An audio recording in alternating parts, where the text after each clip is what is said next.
Il-programm li tal-Partit Laburista kompla jissaħħaħ kif 22 mara naqdu fil-programm għal 5 edizzjoni tiegħu. F'konferenza tal-aħbarijiet il-koordinatriċi tal-programm Mirjam Dalli sostniet li dan il-programm u l-parteċipanti fih danu huma xhieda ħajjin ta' partit ħaj. Hija qalet li l-għajnuna li jagħti u l-ħiliet li jitrawmu permezz tal-programm huma pass importanti lejn l-ugwaljanza li hemm bżonn li naraw fil-politika Maltija.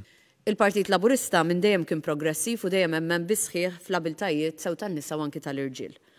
U għalhekk lid.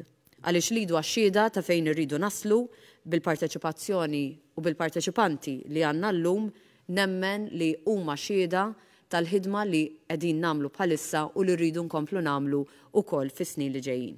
Il-President tal-Partit Laburista Dr. Ramon Attard tennit li l-programm għandu lan li jbiddel il-kultura f'pajjiżna fejn jidħol ir-rappreżentanza ugwali f'Malta.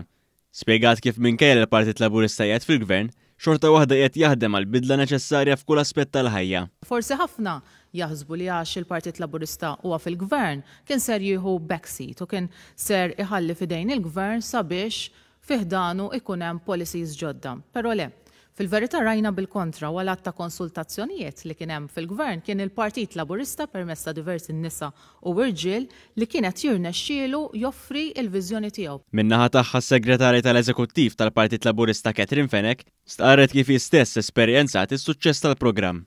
Il-ħidma tiegħi fl-istrutturi tal-partit kienet diġà pjuttost intensiva meta bdejt il-programm.